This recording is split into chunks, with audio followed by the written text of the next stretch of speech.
Bonjour! J'espère que vous allez bien. ค่ะวันนี้นะคะเราจะมาเรียนรู้เกี่ยวกับระบบการศึกษาในประเทศฝรั่งเศสนะคะแต่ก่อนอื่นเราไปดูคำศัพท์ที่น่าสนใจกันก่อนเลยค่ะ Christine comment tu dis โรงเรียน École. école Oui. et comment tu dis คุณครู Professeur. professeur et comment tu dis ชั้นเรียน Classe. class Oui, classe. แล้วก็ et นักเรียน Élève. élève Élève. โอเคกระดาน Tableau. tableau โอเคสมุด Cahier. cahier โอเคcomment tu dis femme Classeur. classeur Oui. ปากกา Stylo. stylo ดินสอ Crayon. crayon Oui. หนังสือ Livre. livre Oui. comment tu dis กระเป๋านักเรียน Cartable. cartable Oui. วิชา Cours ou leçon. cours ou leçon Oui. Leçon. leçon ก็คือบทเรียนนะคะอันนี้comment tu dis พัก Récréation. récréation Récréation. récréation Oui, récréation. โอเคค่ะอันนี้ก็ออกเสียงยากนิดนึงนะคะก็แปลว่าช่วงเวลาพักของเด็กนักเรียนนะคะcomment tu dis วันหยุด Vacances. vacances Oui, vacances. vacances comment tu dis สอบ Examen. examen Oui, ค่ะ examen. ค่ะก็คือการสอบนะคะเดี๋ยวให้คริสตินลองอ่านให้ฟังอีกรอบหนึ่งแล้วก็ให้ทุกคนดูปากของคริสตินนะคะเวลาที่ออกเสียงเวลาถ้าเราทำปากตามเขาอ่ะมันก็จะได้เสียงที่คล้ายกับเจ้าของภาษาค่ะ École. Professeur. Classe. Élève. Tableau. Cahier. Classeur. Stylo. Crayon. Livre. Cartable. Cours. Récréation. Vacances.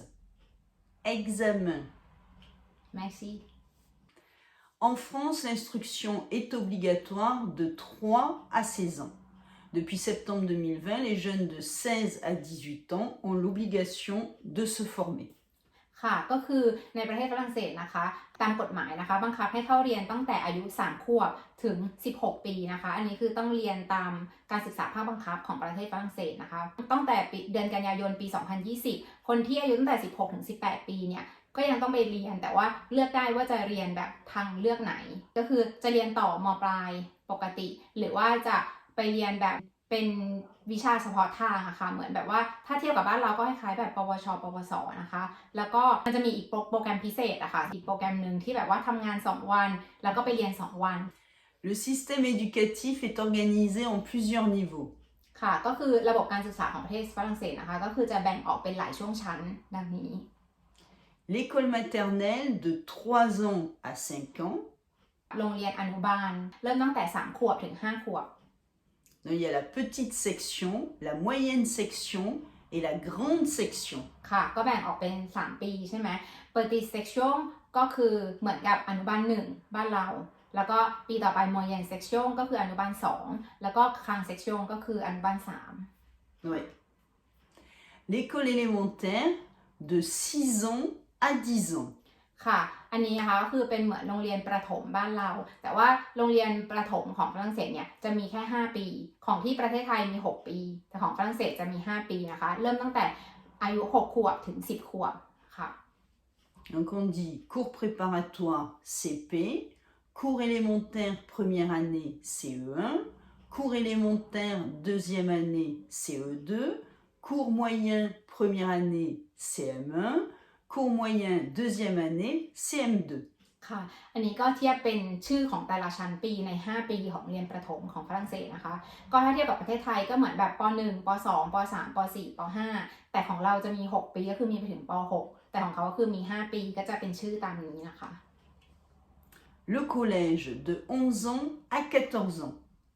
ค่ะก็สำหรับพอจบประถมปุ๊บก็จะ college ก็คือเทียบกับประเทศไทยก็เหมือนเป็นมต้นนะคะมต้นก็เริ่มตั้งแต่อายุ11ถึง14 ปีแต่มันจะต่างจากที่ไทยก็คือที่ประเทศไทยมต้นเนี่ยเรามี3 ปีใช่ไหมแต่ของฝรั่งเศสก็คือมี4 ปีค่ะดังนั้นถ้ารวมกันประถมกับมต้นเนี่ยก็คือใช้เวลาทั้งหมด9 ปีเหมือนกันแต่เขาแบ่งเป็นประถม5 ปีมต้น4 ปีแต่ของเราเป็นประถม6 ปีมต้น3 ปี Donc 6e, 5e, 4e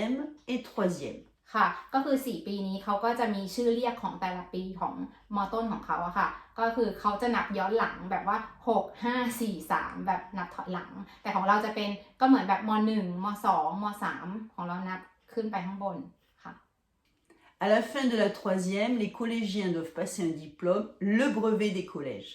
ค่ะก็คือหลังจากจบปีสุดท้ายนะคะของมต้นเขาก็จะต้องผ่านทำการสอบนะคะซึ่งเป็นข้อสอบที่เหมือนกันทั่วประเทศฝรั่งเศสเลยแต่ว่าจริงๆแล้วไม่ว่าจะสอบผ่านหรือไม่ผ่านอ่ะทุกคนก็มีสิทธิ์ไปเรียนต่อมปลายหมดเลยเขาแค่ต้องการสอบเพื่อวัดผลเฉยๆแต่ว่าผลนั้นน่ะไม่ได้มีผลต่อตัวนักเรียนว่าจะไม่มีสิทธิ์ไปต่อมปลายอะไรอย่างนี้ไม่นะคะ Le lycée de 15 ans à 17 ans. ค่ะก็ลีเซ่ก็คือมปลายเทียบกับว่าเราคือมปลายก็คือตั้งแต่อายุ15ถึง17 ปี Donc il y a la seconde, première, terminale. ค่ะอันนี้ก็คือมปลายก็คือมี3 ปีเหมือนของบ้านเรานะคะก็ชื่อของแต่ละชั้นของบ้านเราก็จะเป็นม4ม5ม6ของฝรั่งเศสก็จะเป็นนับย้อนหลังมาเมื่อกี้ตอนมต้นนับมาถึงทวาเซียมก็คือ3พออันนี้ก็คือไปเป็นเซคอนก็คือ2แล้วก็พรีเมียร์เป็น1แล้วก็แตกมินันก็คือปีสุดท้ายของมปลายค่ะ À la fin du lycée, les lycéens passent un diplôme, le baccalauréat. Ils passent des épreuves en première et d'autres en terminale. ค่ะก็คือแล้วถ้าเกิดว่าเราเรียนจบปีสุดท้ายของมปลายนะคะเขาก็จะมีการสอบนะคะแล้วก็ถ้าเกิดเราสอบผ่านเนี่ยผ่านก็คือแค่ครึ่งเดียวนะคะหมายถึงว่าที่ฝรั่งเศสเนี่ยเขาจะมีคะแนนเต็ม20 คะแนนเหมือนถ้าของเราก็จะเป็นเกรด0เกรด1เกรด2เกรด3เกรด4ที่ประเทศไทยแต่ถ้าเป็นของฝรั่งเศสเขาจะใช้แบบเป็นเกณฑ์ว่าคะแนนเต็ม20 คะแนนแล้วก็ถ้าเกิดว่าเราผ่าน10 คะแนนเนี่ยเราก็จะมีสิทธิ์ได้ไปเรียนต่อมหาวิทยาลัยนะคะแต่ถ้าเกิดว่าเราไม่ผ่านเราก็จะต้องซ้ำชั้นปีสุดท้ายของมปลายอีกปีหนึ่งแล้วก็สอบใหม่จนกว่าจะผ่านถึงจะสามารถไปเรียนต่อมหาวิทยาลัยได้แต่ถ้าเกิดเราสอบผ่านอันนี้นะคะเราก็จะได้ใบประกาศนียบัตรมาซึ่งเรียกว่า Baccalauréat. baccalauréat Oui. Oui, Et on dit aussi bac tout court. que le bac On nous dit j'ai le bac. แล้วก็โอเคค่ะก็เรียกย่อๆว่า le bac ก็คือเป็นแบบประกาศนียบัตรที่จบมปลายค่ะ L'université, c'est de 18 à 22 ans. ค่ะสำหรับระดับมหาวิทยาลัยนะคะก็คือตั้งแต่อายุ18ถึง22 ปี Donc il y a 3 années de licence, licence première année, licence deuxième année et licence troisième année. Et pour être reconnu, il faut les 3 ans. Parce que si on n'a que le diplôme licence première année, ça ne vaut rien au niveau européen. Il faut avoir licence troisième année. โอเคค่ะก็คือในระดับมหาวิทยาลัยนะคะสำหรับปริญญาตรีนะคะก็จะต้องเรียนทั้งหมด3 ปีนะคะก็คือเป็นปี1ปี2ปี3ก็คือต้องเรียนให้ครบ3 ปีถึงจะได้ประกาศนียบัตรที่จบปริญญาตรีนะคะ Et après la licence, il y a 2 années de master, master 1 et master 2. ค่ะแล้วก็ถ้าเกิดจบปริญญาตรีแล้วต้องการต่อปริญญาโทนะคะก็เรียนอีก2 ปีสำหรับปริญญาโทก็จะมีชื่อด้วยปีแรกคือ Master 1แล้วก็ปีถัดไปก็คือ Master 2นะคะ L'école publique est gratuite pour tous. Elle est laïque, le port de signes tenus par lesquels les élèves manifestent une appartenance religieuse est interdit.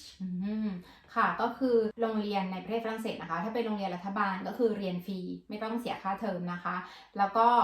โรงเรียนที่นี่ไม่มีชุดนักเรียนนะคะไม่มียูนิฟอร์มแต่ว่ามีข้อห้ามว่า เราห้ามแต่งตัวใส่เครื่องประดับอะไรที่มันมีสัญลักษณ์ของศาสนา อย่างเช่นแบบใส่สร้อยไม้กางเขนหรือว่าแบบห้อยพระหรือว่ามีสัญลักษณ์ของที่บ่งบอกถึงศาสนาใดศาสนาหนึ่งอย่างเงี้ยไม่ได้นะคะอันนี้เป็นข้อห้าม Vous pouvez choisir de mettre votre enfant dans une école privée. Elle sera bien sûr payante. ค่ะแต่ว่าที่นี่นอกจากโรงเรียนรัฐบาลแล้วก็มีโรงเรียนเอกชนเช่นกันนะคะถ้าเกิดว่าเราอยากให้ลูกไปเรียนโรงเรียนเอกชนก็ได้แต่ว่าโรงเรียนเอกชนก็จะต้องมีจ่ายค่าเทอมค่ะ En France, la rentrée des élèves a lieu début septembre. ค่ะก็คือที่ประเทศฝรั่งเศสนะคะเปิดเทอมใหญ่เวลาเปิดเทอมใหญ่เพื่อขึ้นชั้นใหม่เนี่ยก็คือจะเปิดเทอมเดือนกันยาค่ะช่วงต้นเดือนกันยา Les élèves ont plusieurs semaines de vacances. แล้วก็สำหรับวันหยุดของโรงเรียนในประเทศฝรั่งเศสนะคะก็จะมีวันหยุดแบบย่อยๆเยอะค่ะ 15 jours en octobre, ก็มีวันหยุด15วันหรือว่า2สัปดาห์นะคะในเดือนตุลาคม 15 jours en décembre, อีก15วันในเดือนธันวาคม 15 jours en février, อีก15วันนะคะในเดือนกุมภาพันธ์ 15 jours en avril, แล้วก็15วันนะคะในเดือนเมษายน et après les grandes vacances sont de début juillet environ entre le 5 et le 10 juillet, ça dépend du calendrier, โอเค et jusqu'à fin août. โอเคแล้วก็ปิดเทอมใหญ่นะคะก็คือเป็นช่วงหน้าร้อนของประเทศฝรั่งเศสก็จะอยู่ช่วงประมาณต้นเดือนกรกฎาคมก็ประมาณวันที่5วันที่6กรกฎาคมนะคะจนถึงเดือนสิงหาคมก็คือปิดเทอม2เดือนนั่นเองค่ะค่ะก็จบลงแล้วนะคะสำหรับวันนี้นะคะก็หวังว่าทุกคนนะคะจะได้เรียนรู้เกี่ยวกับระบบการศึกษาของประเทศฝรั่งเศสนะคะเพื่อใครที่แบบมีลูกที่เรียนอยู่ที่ประเทศฝรั่งเศสหรือว่าแพลนว่าอยากจะให้ลูกหลานมาเรียนที่นี่นะคะก็จะได้รู้ว่าระบบการศึกษาเขาเป็นยังไงนะคะก็หวังว่าคลิปนี้จะมีประโยชน์สำหรับทุกคนนะคะแล้วถ้ามีคำถามอะไรก็สามารถส่งข้อความหรือว่าคอมเมนต์ใต้นี้มาบอกได้นะคะขอบคุณทุกคนสำหรับการกดไลค์แล้วก็กดแชร์ให้ด้วยนะคะแล้วเจอกันใหม่คลิปหน้าค่ะ À bientôt!